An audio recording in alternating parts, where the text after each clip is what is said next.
You genuinely have been a soundtrack to my whole life. Oh man, thank you. Right now in your career, how hard do you find it to evolve, or how easy do you find it to evolve with the times? I find it hard. I'm nearly 50. I've got to be honest, I didn't know I was making an album to start with at all. Keep doing things for the right reasons, you know. Because I do find that whenever I try and manufacture something with an idea, it just doesn't really come to what I imagined.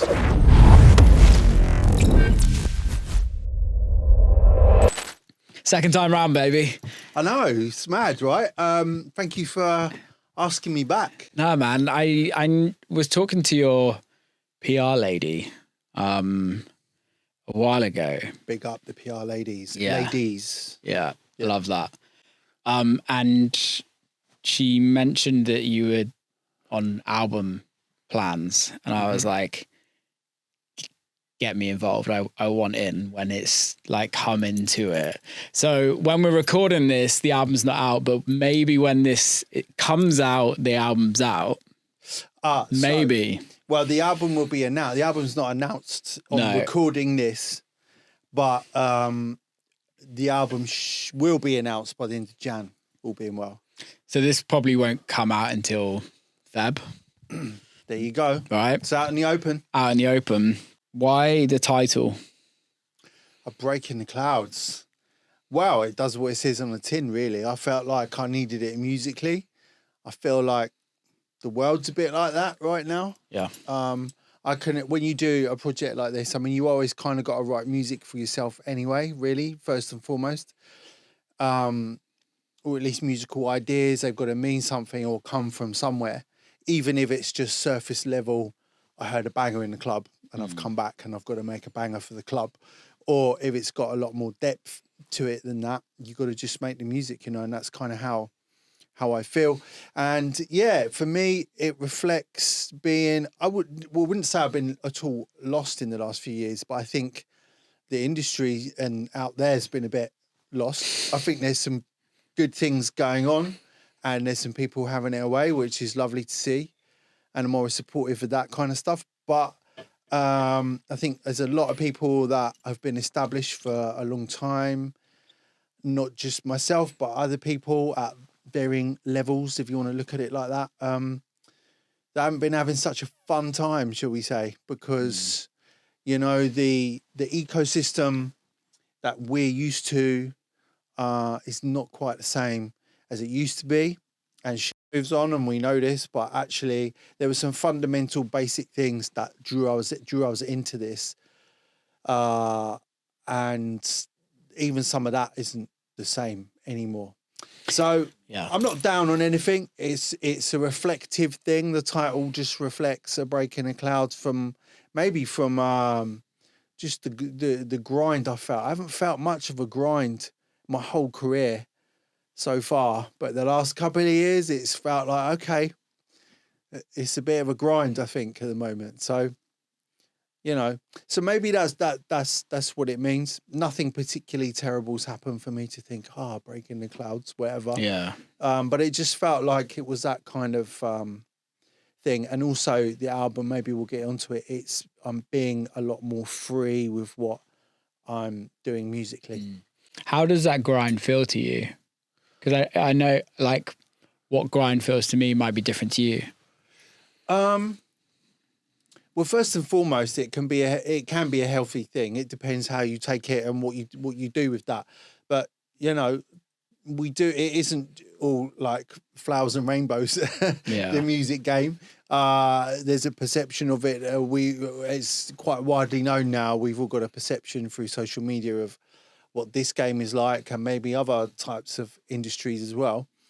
You know, so I accept that it can be hard work. But for me, I think it's just keeping your flag in the sand. Like, I'm here and I'm still all right with what I'm doing. Do you know what I mean? You have to believe in yourself. Yeah. It only carries you so much, though, at the moment. And, you know, we are saturated with DJs and people making music. And once again, I'd encourage anyone to have a go who has a passion for it. But I think there's a real melting pot of stuff now that we didn't have kind of before. So I probably haven't answered your question particularly well there, but it means different things to me. And I think it's just that case of like I say, I'm still here. Yeah. Still got something to say. I'm still good. I like to think I am at what I do.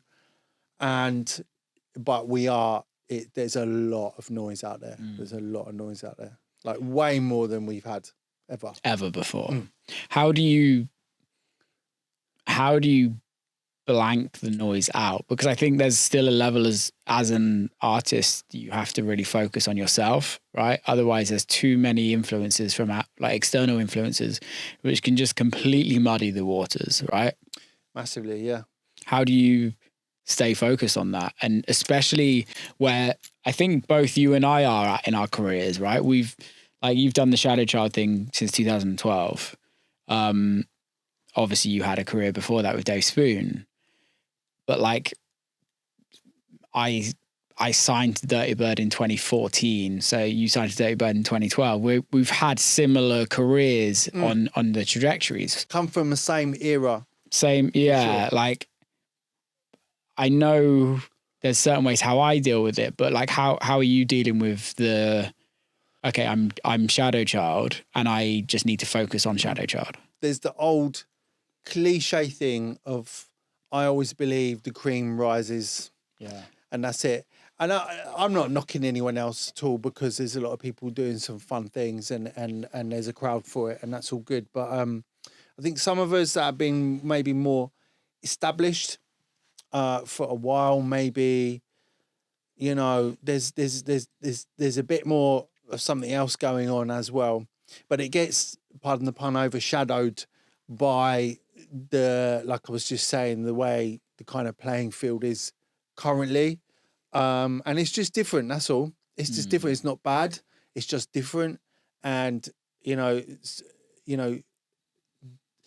some of us need to adapt and work a certain different way. And to answer the initial thing you said about, I don't really block out the noise. I don't pay too much attention now. Yeah. I did used to.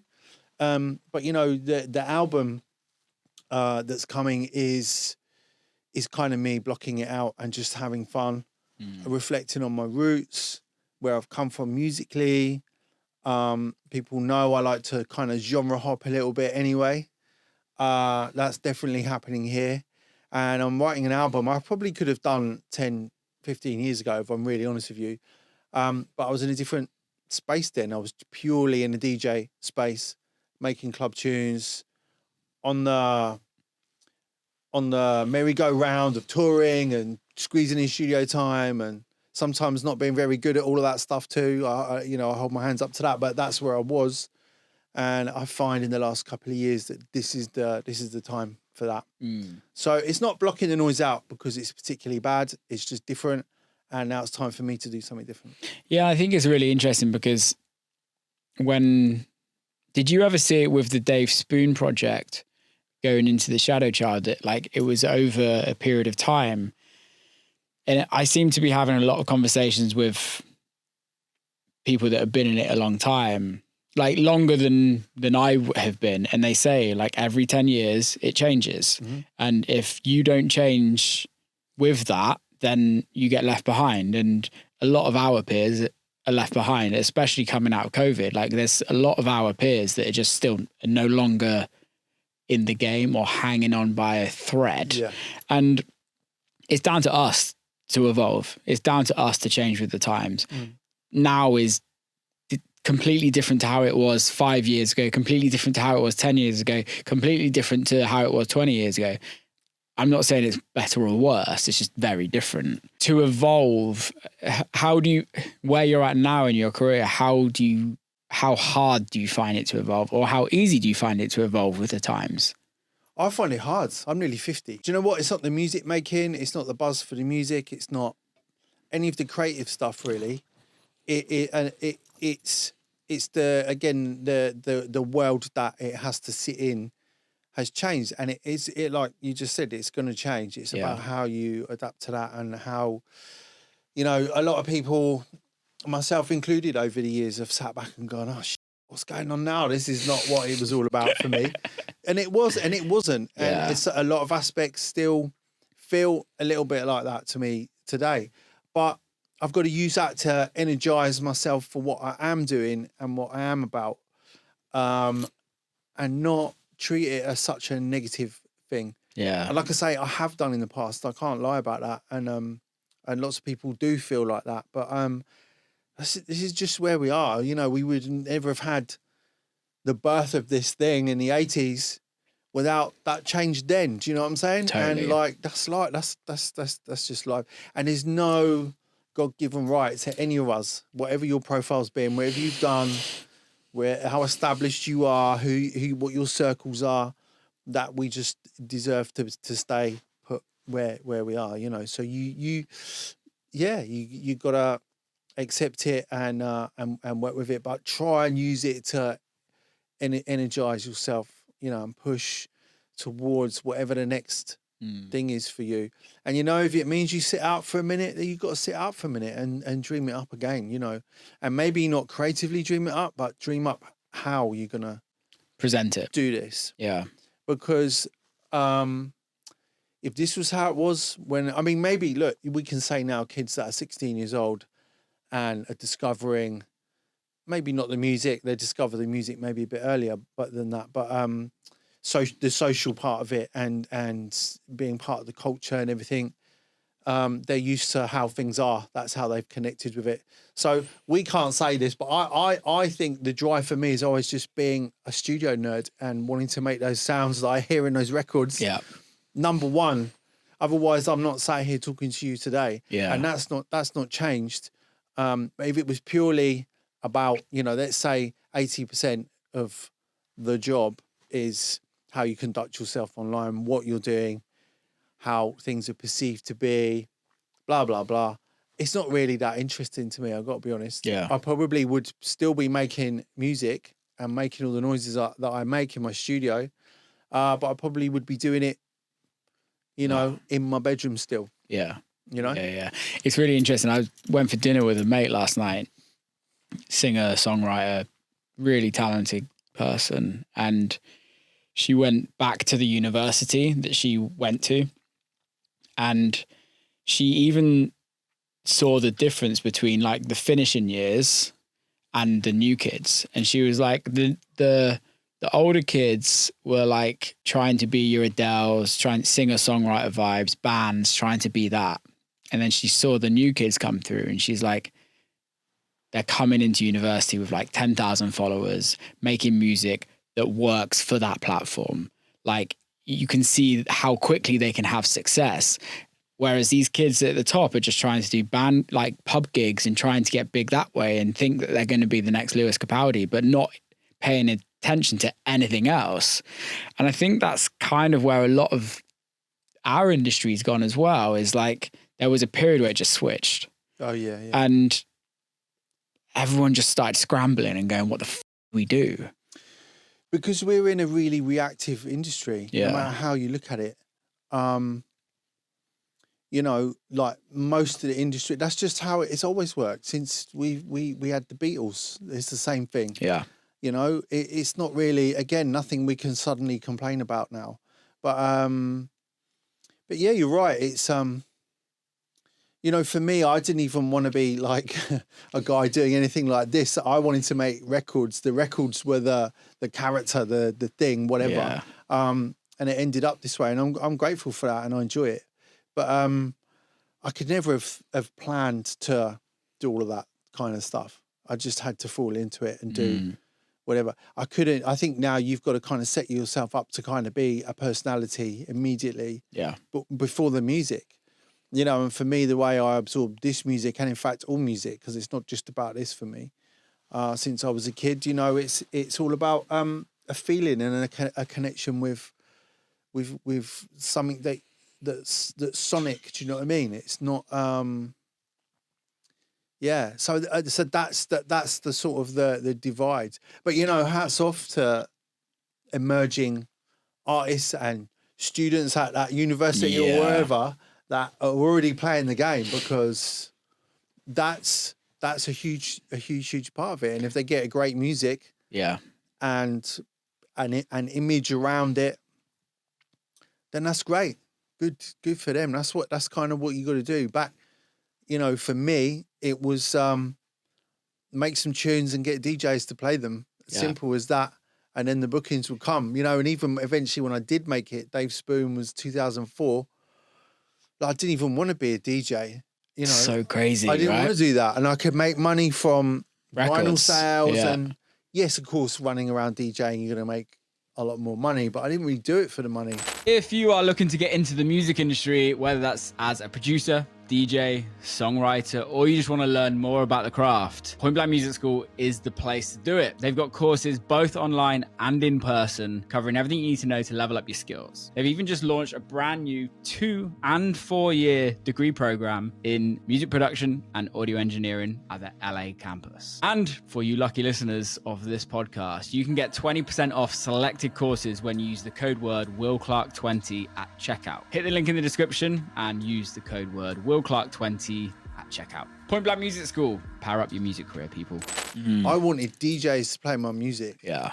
That's all I wanted, and that's what happened. The DJs would play the music, promoters and people behind the scenes would hear the music and be like, "What is that?" And it'd be like, "Oh, we should get him in," Yeah. And then that's how it was, and it's just different now. It's just different. Going back to that Dave Spoon era, I was thinking like it's 21 years since 2004. I haven't really thought about that, but yeah. Yeah, right. But I'm like, you like, I know you released records on other labels. Are you starting to like own your catalog again? Yeah. How does that feel? Well, I've been having this chat literally this week with my manager because it's suddenly been this big epiphany to me that unless you're going to be really actively doing something with your recordings, what's the big deal about you? Oh, I've got all my masters back. It's like, okay, it's nice that a label or a business or whoever owns the catalog doesn't have it anymore, and you can directly have your hands on your music again. But actually, I ain't got time at the minute to be. Do you know what I mean? Yeah. So I am in discussions with people about the catalog that's free currently. I don't know what that will lead to. There's a huge amount of pride with all that music. Some of it I listen to and I'm like, oh, I wish I'd done that a little bit better. But actually, it's a really important part of my life, and I'm protective of it. But people have said all the way through my career, make sure you keep your masters, blah, blah. And I'm like, yeah, but it's no use them just kind of sitting around, I'd rather work with a label or a company that are proactive with those. And actually, as long as I get some kind of say-so on anything they want to exploit, like with remixes or this, that, the other, then why not? Yeah. Why not? So that's how I feel. Other people feel different. Well, I think, again, where we're sat today, which is, I actually am really excited about the way the industry's going with masters and the ability that you can now earn money forever on music, which in DJ world, like even back in vinyl sales world days, you would sell the vinyl and then it's done, right? And if you were selling a lot of vinyl, you made a ton of cash. But like now with streaming, you're almost constantly earning, right? It's not much, like unless you have a absolute huge monster of a hit, but it's still earning, which means that another business can make money out of it, right? Yep. And that's where you get to where we're at now with selling catalogs and things like that. Would you ever do it? Yeah. Yeah. And I think, you can go on Discogs and see copies of Dark Side of the Moon for like 10 grand. I don't know how much, whatever.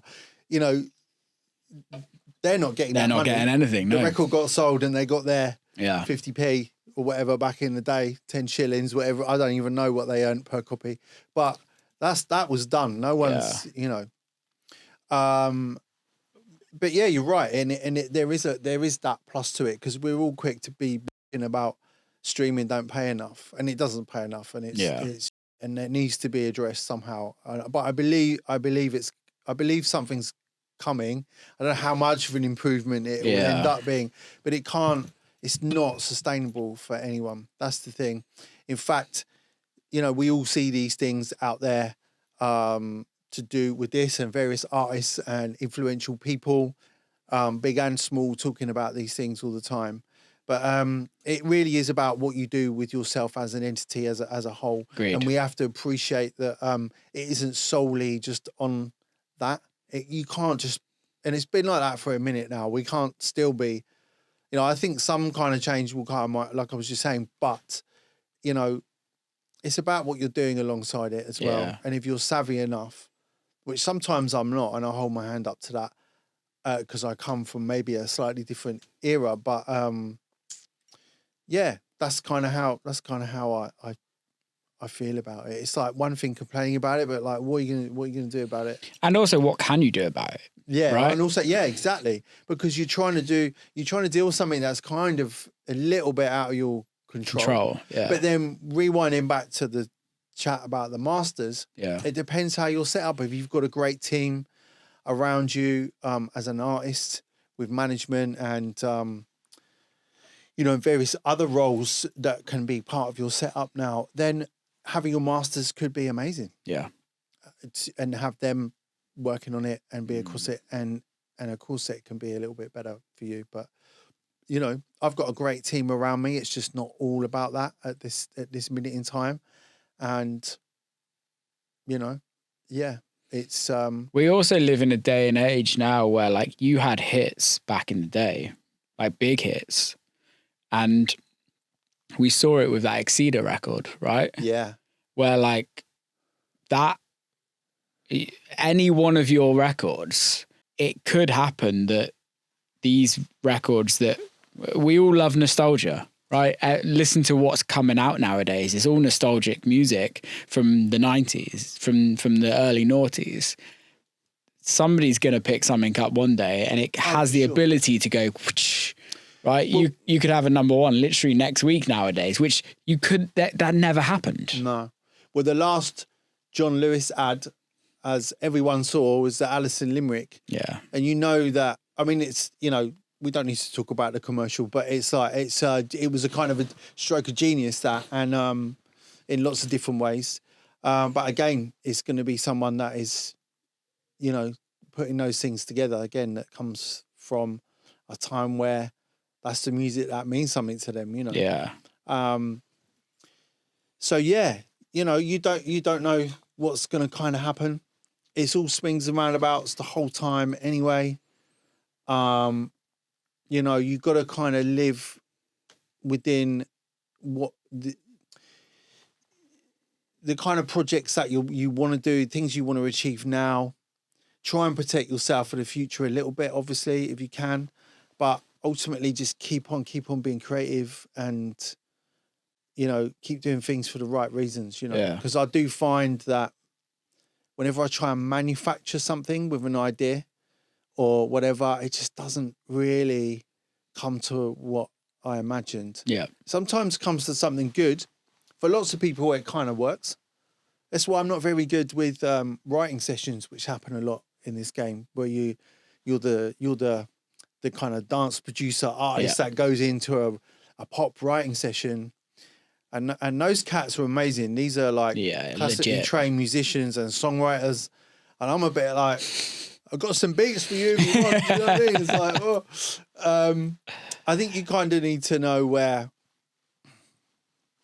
you are and where you sit, and you know, get involved in the right things in the right kind of ways. Yeah. And I think for the right reasons as well. 100%. Because I think like it's all very easy to just go into rooms and be like, oh, I want to write a pop record for Tiesto or for whoever, right? Yeah. Or like you're doing these writing camps that like, oh, this is a writing camp for whatever label, and they're just going to pitch all these records. Yeah.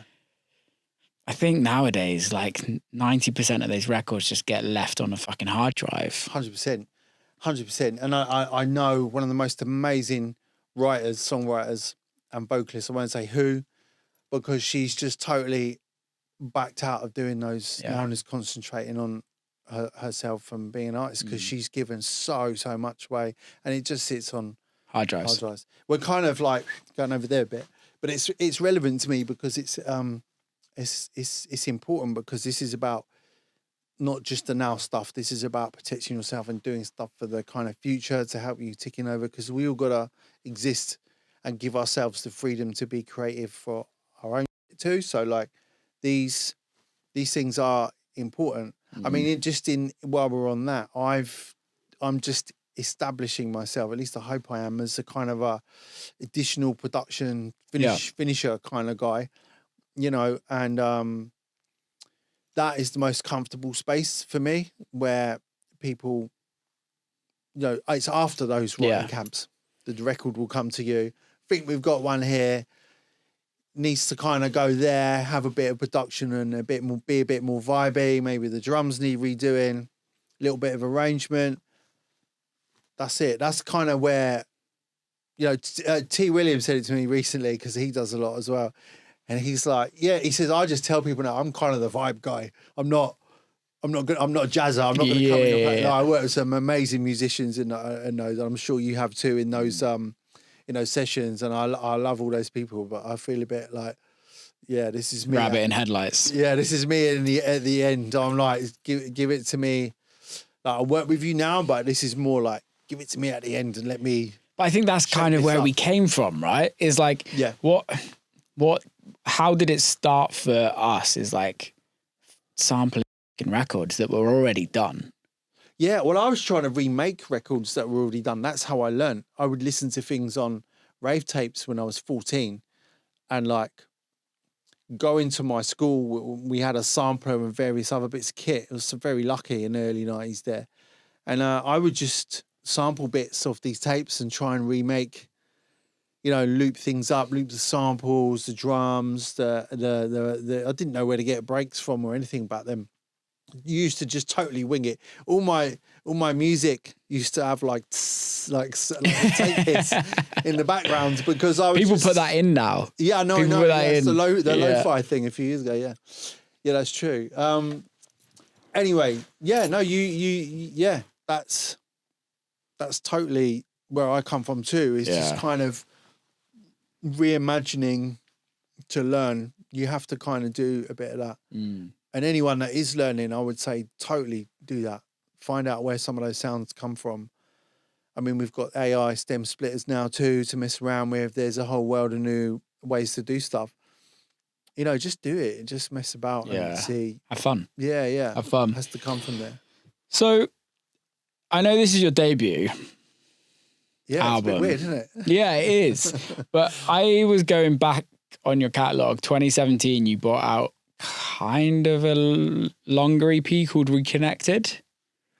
I did. What was that about? Because it wasn't an album, but I was listening to it and I was like, this kind of is, but kind of not. Yeah, so if we rewind a little bit more, in 2012, 13, right when Shadow Child kicked off, people realised it was me. Yeah. I had a few labels coming to me immediately because I already had my sort of history as Dave Spoon before, and saying, do you want to do an album? Like straight in 2012. Like I hadn't been doing the Shadow thing for even 9 months. Yeah.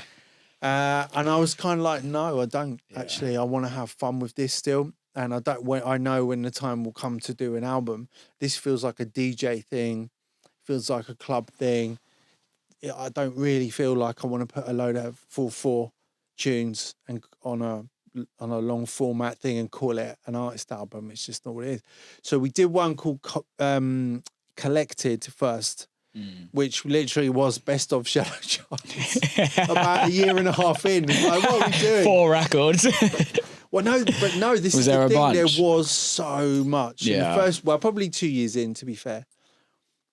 I'm sure that's when it was, maybe 2014. There was so much. Like, we licensed in, I mean, there's one good thing my manager did, amongst many other good things, Matt, don't worry.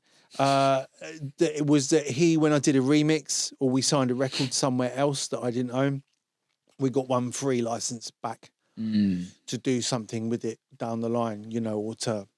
So we kind of called it all in, and I did 3, 4, maybe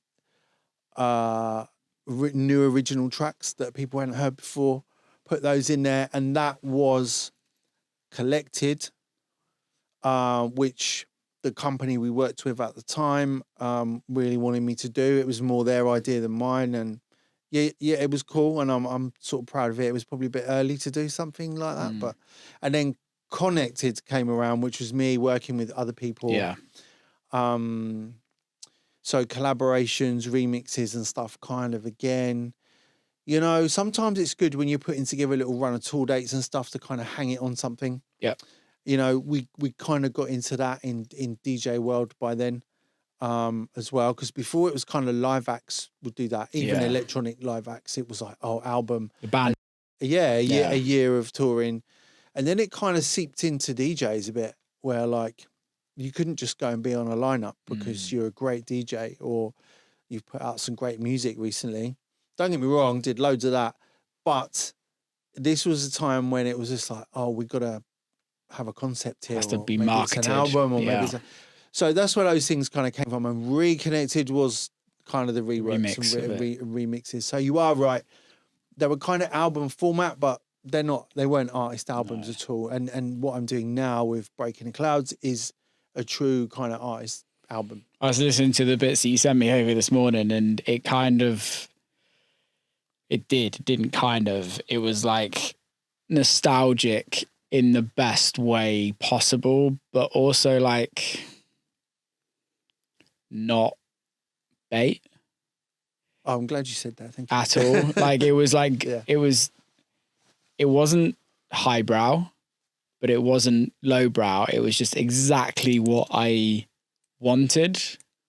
And thank you, man. It's like I did my album last year, and I know how much work goes into it. Yeah. Like, and okay, yeah, you write it, and then you have all the business that comes through with it, with like, oh, we were talking about this on the phone, like samples and shit like that, right? And or top liners, and you're having to get re-sings. Like pretty much on my album, 90% of the songs all had to be re-sung because the original artist got massive from singing the record, from writing the records to actually when the record's coming out. They like half of them, or no, more than half of them, got so big that I couldn't afford to put them on the album.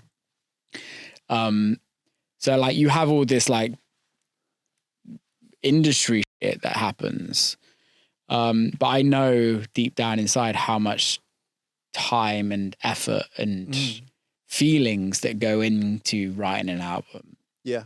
How have you like felt doing it? Wow. I got to be honest, I didn't know I was making an album to start with at all. So I was doing a project called Love Quest with Jake Shears and Dawley. And that didn't do as well as we hoped, to be brutally honest. We went with the label that we didn't know was about to be sold. And so we ended up with a whole different new team that hadn't signed the music. Different ANRs. They're lovely people, but totally different team. When it's not the people that pick the music up and we're really hungry for it, it changes, totally flips it. Yeah.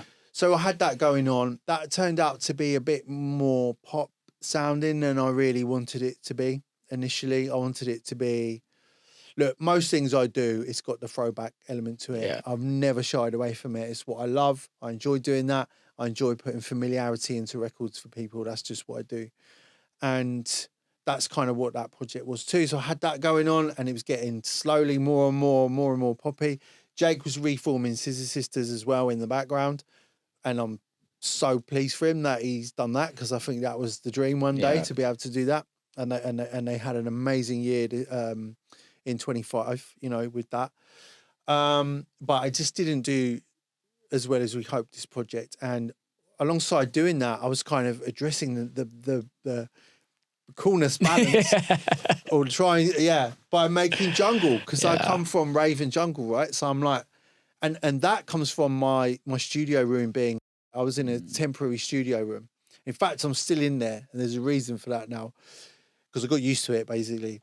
But at that time, all the low end wasn't right. In the I room. remember talking to you about that. Yeah. And writing house music in there wasn't great. It wasn't. I could do it, but I was referencing a lot more again, which I hadn't done for a while. Yeah. My last room was amazing, but anything that wasn't 4/4 sounded amazing in there. So there I am playing my breakbeats again, because I've done that a lot over the years, playing my breakbeats. So first of all, there was a track. What did I do first? There was a track I did. I can't remember who put that out now. I'm sorry. Oh, it was Frankie Wild's label. Called Warehouse Anthem. Yeah. And I put that out, and that was a breakbeat kind of house tempo, but a breakbeat thing. Like really happy with that record. It turned out really beautiful, like for me anyway. And yeah, loved that. Then the breakbeat started getting faster, and then I had a pile of jungle tracks. I was also doing some additional production on the side for an artist I won't say because it's not happened yet. The music hasn't happened yet. And yeah, long story short, they were going to be doing a deal with London Records, which didn't happen. But because I was involved in it, London Records were like, you know, if Si's doing anything himself, rather than a production hit, we'd love to hear it. And I'm like, wow, I didn't expect that. Kind of didn't think much of it and thought maybe one day I'll send them something. And then I put this playlist together of all these jungle tracks, basically. And then my manager said, why don't we just send it to London Records? I'm like, are you mad? Like, but then I was like, do you know what? They're working with Goldie. You know, there's a lot of the heritage there from over the years as well, with FFRR, which is not part of London Records anymore, but it's still within the London Records thing, and it's really important for anyone looking back for the rave thing and again jungle and stuff. So I'm like, okay, what is there to lose? It's just like they came back and said, when can you come in? I'm like, oh man, okay, maybe this is that. So to answer your question, I didn't know I was making an album because that's how it came about. So we all wanted to do it straight away. Ross Allen, big up Ross, he has been massively influential with where the album has now gone, because it's not wall-to-wall jungle. Yeah. Like earlier I said, I didn't want to do wall-to-wall house album. It's the same thing here. That was the start point. So there is jungle, early kind of D&B sounding stuff on there. But it kind of goes a bit garage, a bit rave, a bit trip hop. It's all my influences. And there's some familiar stuff on there again, because that's what I do. The first single that came, which is on the album, it came last summer, Say It Now, was deliberately like this big pastiche of 1991. So you've got, you know, Bernard Fowler from the Cinnamon track, which has been sampled on so many rave anthems, let alone anything else. The big pads, the big pianos, which are very reminiscent of like Rhythm on the Loose and stuff from way back.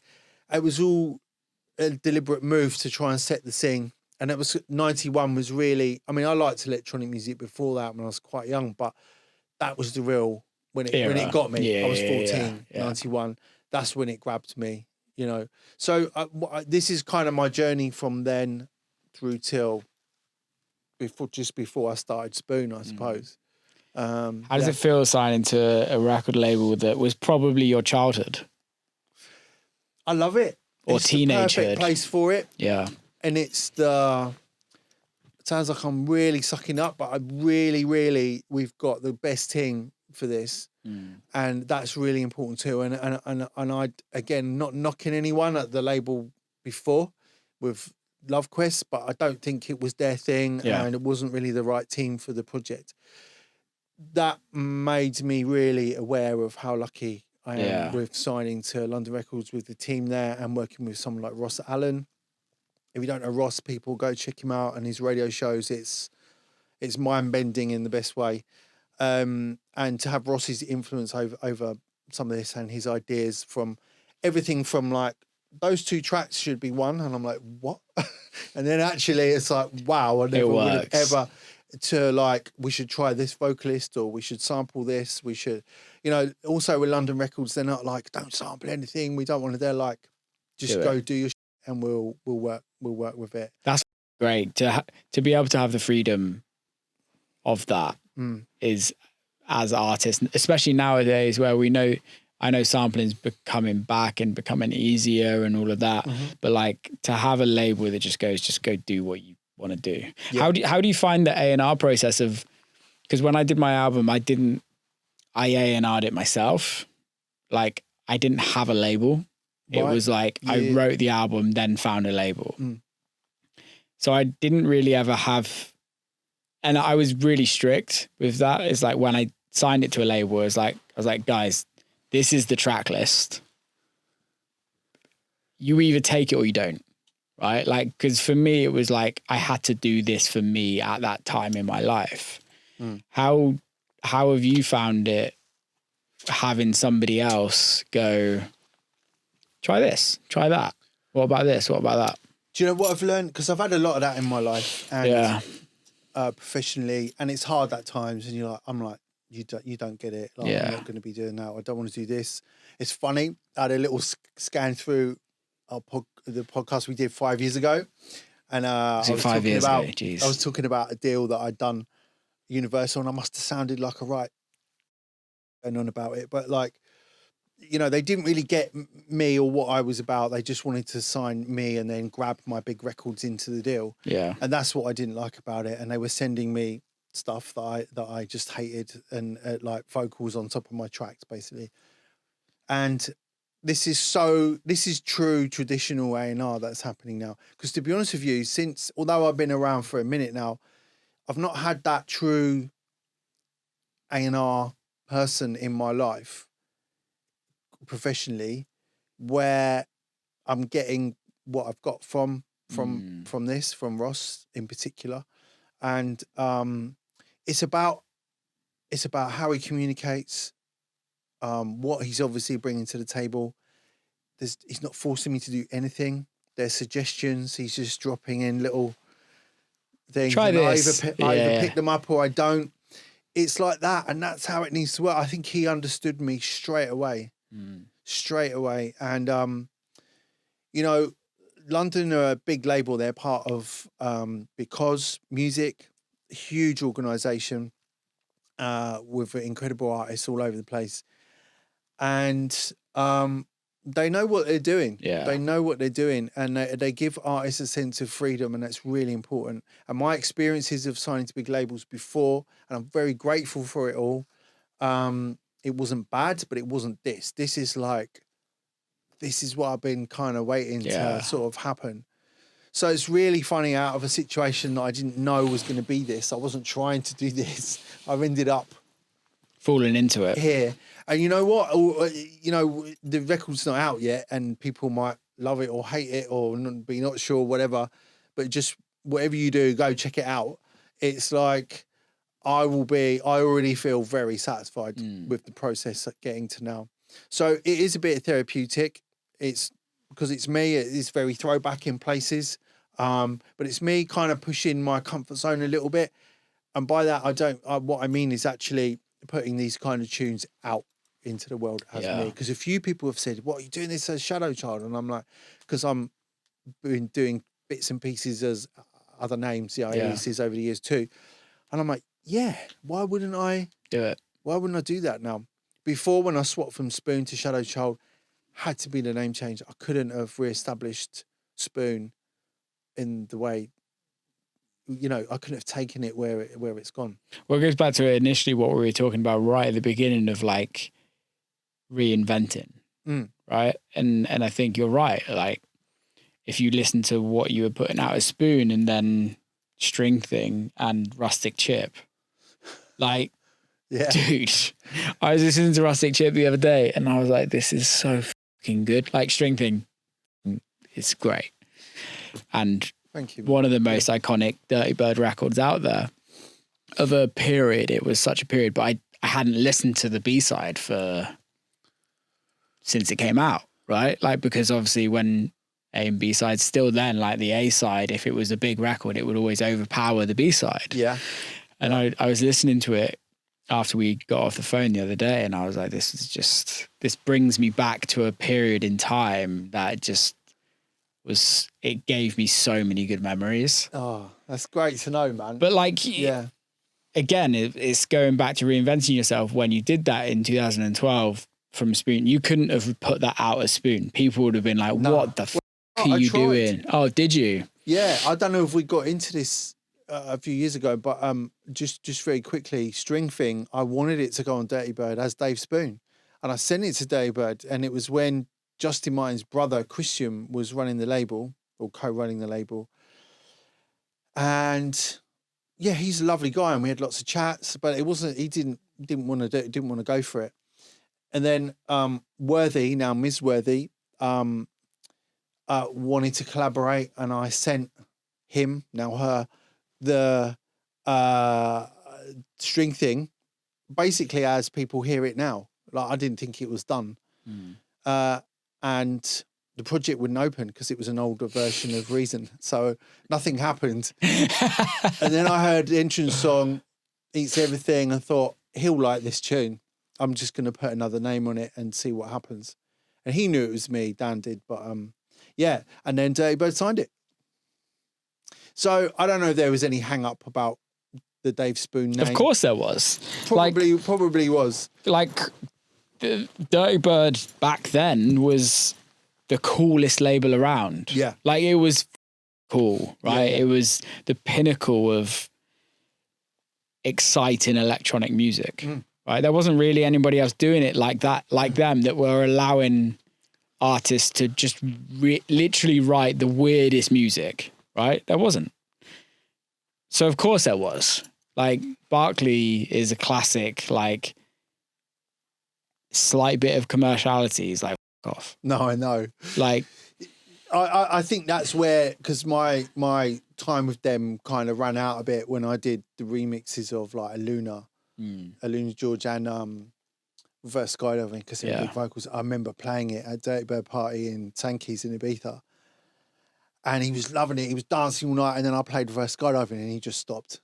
And he was like looking at the crowd. He wasn't looking at me. He wasn't upset about anything, but he was stopped still and was looking at the crowd. And I'm like, okay, this is like maybe crossed the line a little bit for Barclay. And I get it, because Dirty Bird was and it is such a big brand still, but it at that time especially was probably the biggest. That's the label everyone wanted to get on at that time.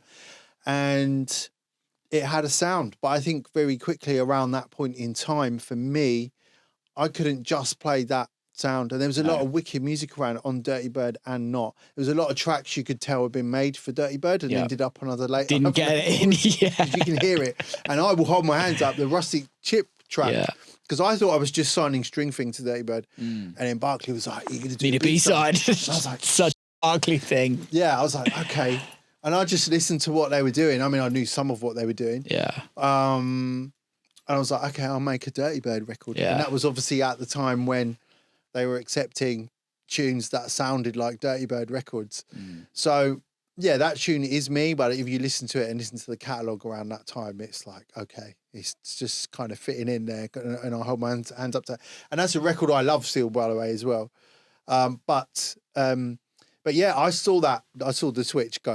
And I'm like, okay, something's changing here now. And I noticed a few festival bookings I had at the time. I was getting booked to play with those guys. That all changed very quickly. Yeah. But at the same time, it opened up a whole new part of Shadow Child as people know it now, with those remixes with the vocals in. And like, I love those tunes. I didn't want to stick to that kind of bassy, quirky thing and just do that. And I love a lot of those tunes and those artists still. But that, if I'd done that, I wouldn't have had the sort of longevity maybe that I've had. You can't properly say, but I had to break away from that. And, you know, I try not to look at numbers and what's popular on the streaming platforms, but those two remixes I just mentioned are the ones. Yeah. So it wasn't that bad. No, I think and I love my time with Dirty Bird, by the way. Yeah, it was. And Barclay and I, we don't talk often, but we even did a record together like 3 years ago or something, 4 years ago.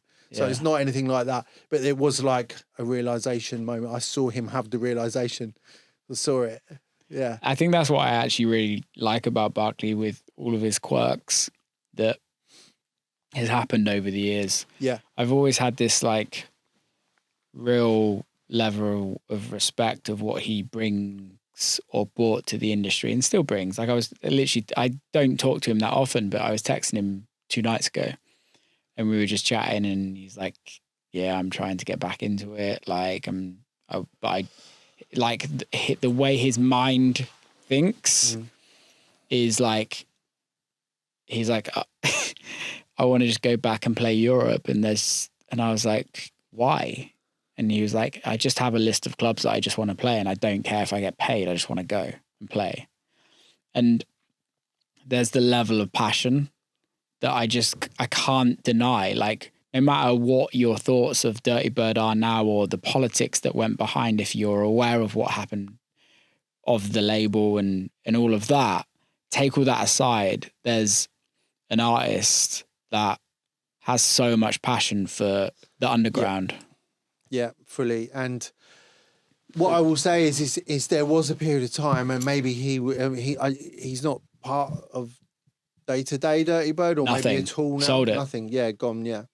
So, but that sound went on and on and on and on, and not anything bad or terrible. Labels, some of the greatest labels have stuck to their sound and do their thing, and they're still going. But I think I know from the bit that I know about him, a little bit like me, there's other itches he wants to scratch. Yep. And I think it's the same for a lot of people. You might not imagine there's other things in there that they want to do and want to get out. And some of us do it, and some don't. And maybe I should just stick to the one thing. But I'm sorry, this album is not that. It was the same for me with my album. Yeah, of course. My album was not a Will Clarke sounding record, right? Like there was obviously elements. Yeah. But I think like also listening to what you sent me, it is a Shadow Child album to me.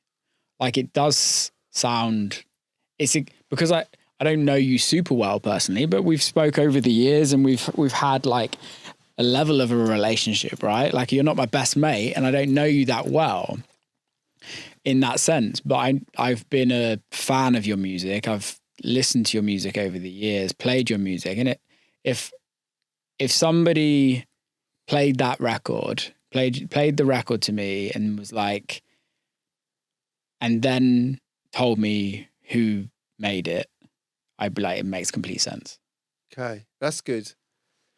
Yeah, that's good. That's kind of perfect to hear that. Thank you. That's good. Yeah, it's. I don't know where, and I don't know where I'm going to go from this point forwards. That's what I was going to ask. Okay, because I kind of, for a long time, go in my studio and make what I feel. Yeah. And worry about it later, because it's part of the thing that didn't do me any good years ago was when I had a lot of problems with anxiety and all these things. I was putting so much pressure on myself to keep delivering the same thing when I needed to be loose. And, I wasn't in a lane within this thing where you can be that loose, if I'm honest with you. Yeah. Same with Spoon a little bit. That happened because we had the, as they call it, electro house now, that sound. Before my first Spoon records weren't, as a tribal record, basically. And then this electro house thing happened. I tried to do this kind of broken beat electro house thing. I don't even know what I was doing. I remixed the Calvin track. I remember playing it. I played that at, was it Radio? Yeah, it was a Radio 1 weekend, I think, or Greenfields, one of the two. And Getters Arena had been shut down because too many people, basically. So he came in to listen, and I opened my set with this Calvin tune, and it's this big thing, like this big moment's gonna happen, and it didn't go 4/4. And I think I did the Barclay thing to him as well. Where he was like, oh, okay. So yeah, I can't sit around and get too comfortable doing the same stuff. And huge respect to people that do, but that's me. And if it means I'm a bit like this sometimes, whatever. But this album really said, this album has got house music on it too. Yeah. We had what is now seemed to be the second single. People didn't know at the time, but the second single was Inside Out, which is me paying kind of homage to 2012, 13. Yeah. it's just what it a bit like the first one, Say It Now, the big rave anthem. This is the big kind of deep house anthem as we now think of it. I had to put that moment on there, and that is thanks to Adam Duke Dumont, because I was telling him that I was doing this project, and he's like, "What? There's nothing at all like." And I was like, "No." And he's like, "I think you're mad. You've got to show that. If you're showing your journey and music that's been a part of you and all this kind of thing, you got, especially at the moment, because there's been such a resurgence of that sound. For 2.5 years, I've been playing gigs, predominantly just those throwback gigs, and I can play like real underground music from that period of time to a young crowd, because they were listening on the school bus. Do you know what I mean? Literally, I had someone tell, I'm like, but you're like 18. Do you know what I mean? Like, is this, and you know, like this crowd, they know all the words to these tunes, or they know the tune, they know what's coming, and they're like, yeah, we used to listen to you on a school bus. We were just too young, and now I'm like, wow. So there was a space for a record like that. So that's part of the album, and actually it's become a really important track on the album now, which I didn't know I was even going to write. From a pile of jungle tunes to like, do you know what I mean? It's that's why I love.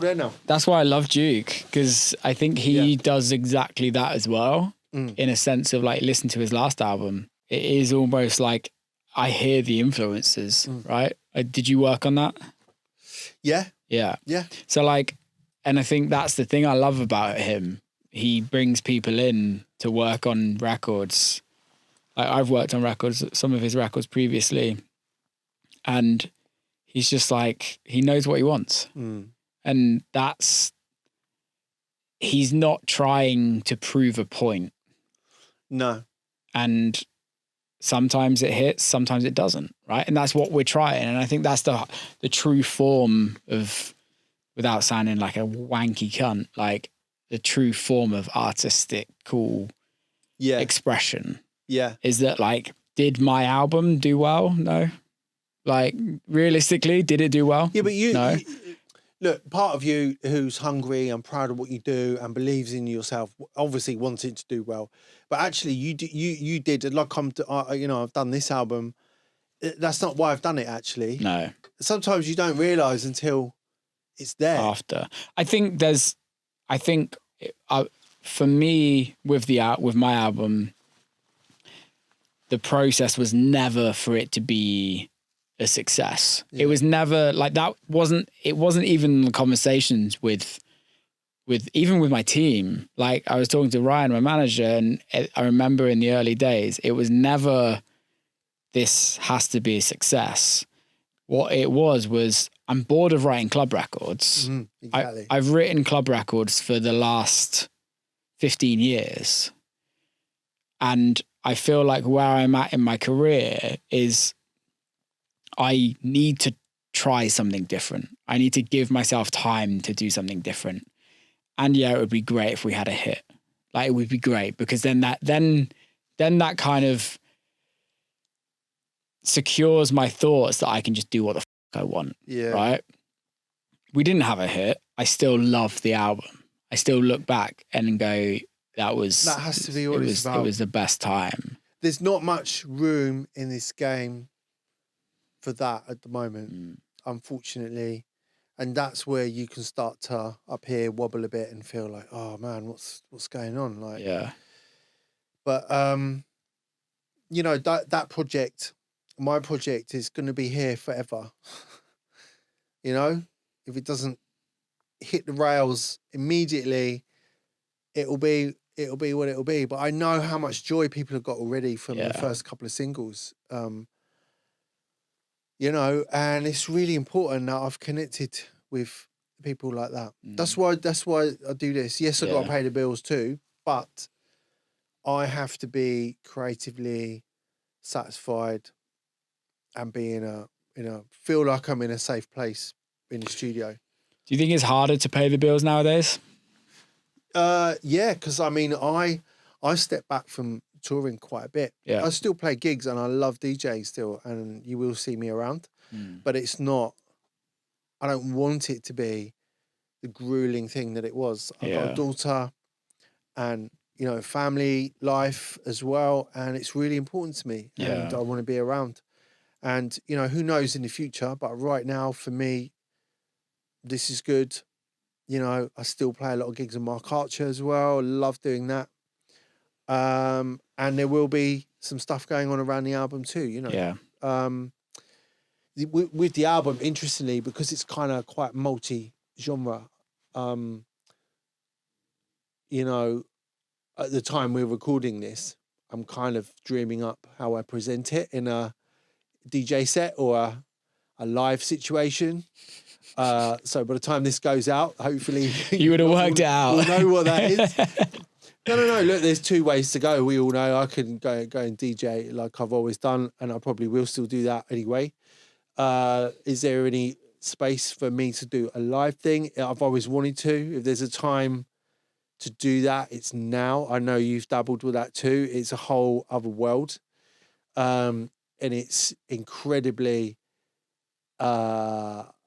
expensive to do as well. It's not simple. Even with little bits of kit, it's still quite a big deal. There's a lot to consider because it's not easy to just go do that. But there'll be some bits happening that will be interesting around the album. Maybe some things that aren't traditional me DJing in a rave. Yeah. But it'll be me presenting what you have to. I think that's the whole one of the reasons after writing the album, which makes it fun about talking about the album, is how do you present it? Yeah. Because I think it's like you have end-to-end creativity. It's not about anything else. It's like, okay, I've written this album. How do I present this and give this to the people of how I want them to listen to it? It's why I did the live show. It's like that I don't, there's probably 2 records I DJ off that album. But on the live show, they heard every single record. There you go. Yeah. Yeah. So it's like, you will hear it. You will and you will dance to it, and you will question why the f I seeing Will Clarke and not hearing every banger that he's written over the years. Yeah. And that's down to realistically us of how to communicate that. But I think for me, it's about how I don't want to just turn up at raves where I would normally play a DJ set and do a live thing. That's not what I want to do. I probably will go and maybe do some small cap venues like 8 and play 8 till 10 p.m. and do something like that and have it a little experience around. It's kind of what we that's what I tried to do. Like, I didn't want to do it in a club that I'd played in. Yeah. So I did that. I wanted it to be presented differently, and yeah, we did it. It was hard. Yeah. Hard. Yeah. And completely emptied my bank account. Yeah. Like, completely. Yeah.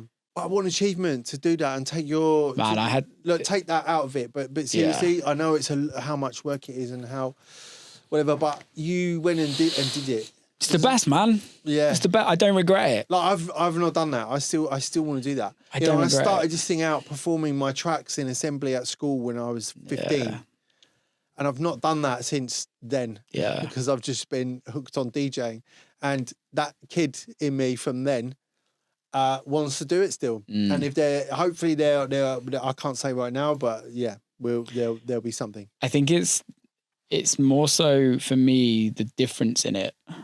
I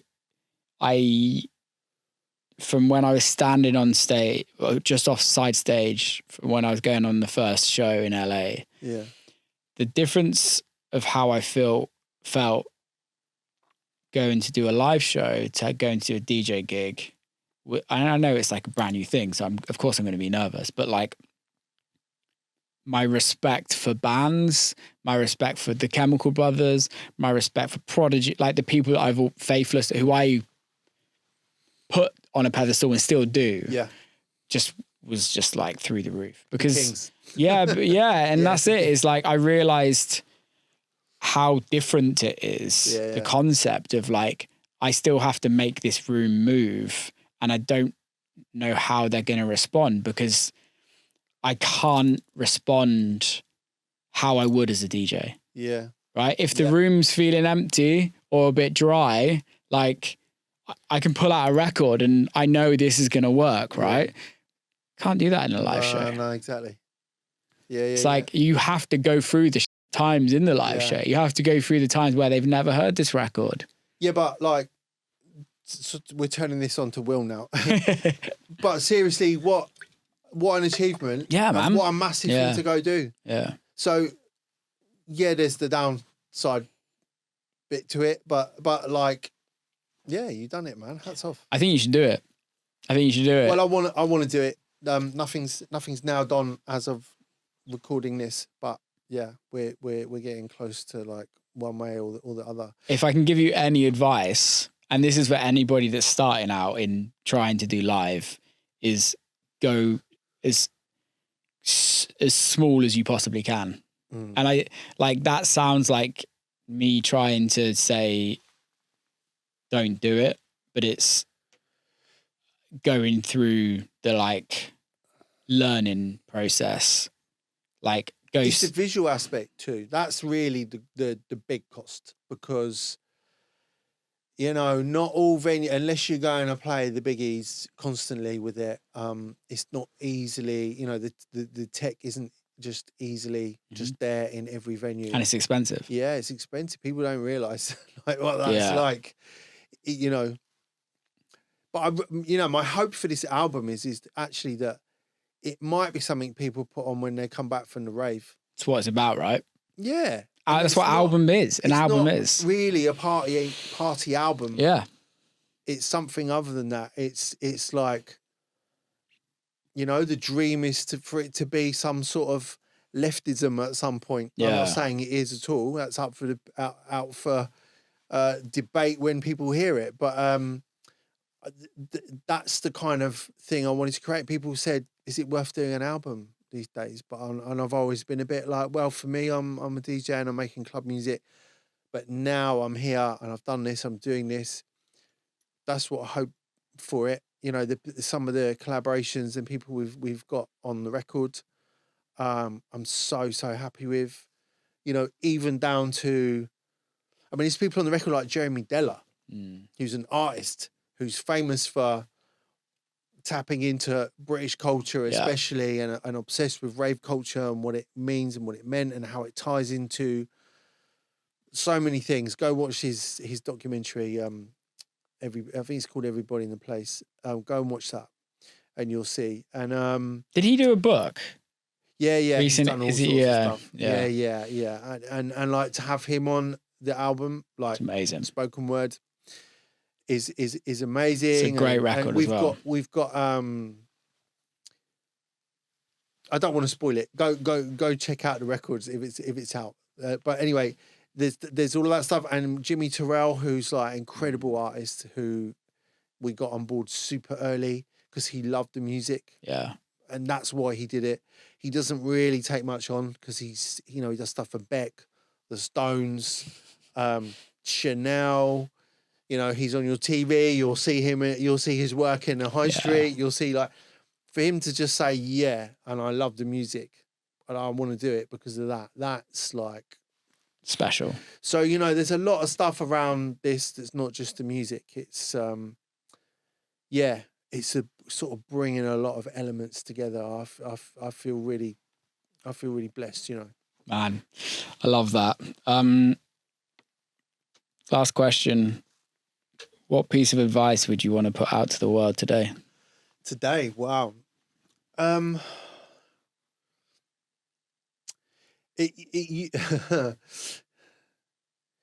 just think if this is your thing, I think just remember that this whole thing is about enjoyment, and they're just big discos with loads of kids loving the music. I think we all get a little bit too like, whoa, this is heavy. But you know what? We put our lives into this. We live and breathe this. But it is just a big disco. I've heard it in the past that I don't know who said that before, but they're so right. And I heard it again recently, and it is just that. People just want to go, they work hard, they have their lives, whatever. They love music. Music can help with healing. It can make you happy, make you sad. It's music. And then on another level, it's a cultural thing. There's a movement to it. Yes, all this stuff, but it is just music on a big sound system. It's quite basic, and and that's what I would remind people of. And let's try and I believe there's more of the culture around it than sometimes we really think. I was getting really frustrated and just seeing, you know, our existence within social media. You know, fashion's got very blurry. Don't look at what I'm wearing, by the way. But just generally over the years, you've been able to tell who's a raver, who's into bands, who's into jungle, who's into house. Yeah, it's like, whoops, it's all like, ooh, hey, at the moment. And it's kind of nice, but it's sort of like, it's a tribal thing. Where's the identity? Yeah, identity. It's a bit of a tribal thing, and I've been a bit worried that that's kind of disappeared a little bit. But you know, like I said earlier, you know, I'm approaching 50, and it's not for me to know. It's for like 16, 17, 18-year-olds to know and to be excited about those things and to put that into it, because we need you as well. It isn't just me and Will making beats. It's like we need that, and it's yeah, that's a big message.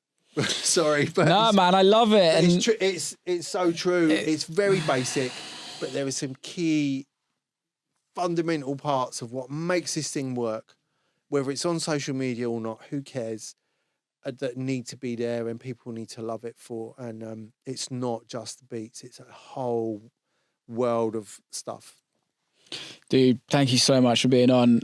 Thank you for your music. Thank you for the last God knows how many years. You genuinely have been a soundtrack to my whole life. Oh, like, man, thank you. Like in the weirdest way. And it's weird to kind of have you here. Like, this podcast has allowed me to speak to so many people over the last 6 years. And I've had some of my idols, and some of my idols have become my friends, and I've been very fortunate with that. But like, if I look back, and I hadn't until now, really, until having this conversation of like, 2004 with Spoon, like I was 14. It was like, I was listening to you on the school bus, not That's on the the age. yeah. It was the age for me, and so many people there, and a lot of them don't realise. And my daughter she's not quite there yet, but she's approaching. She's gonna be, yeah. I'm not going to be forcing anything, but I'm buzzing to see what it is that she's absorbing and what she carries through her life, because it's a really, you know, musically, creatively, she's quite creative already, but it's really lovely to hear that. Nah, mate. man, thank you. And I thank you for having me on, mate. Anytime. Big love.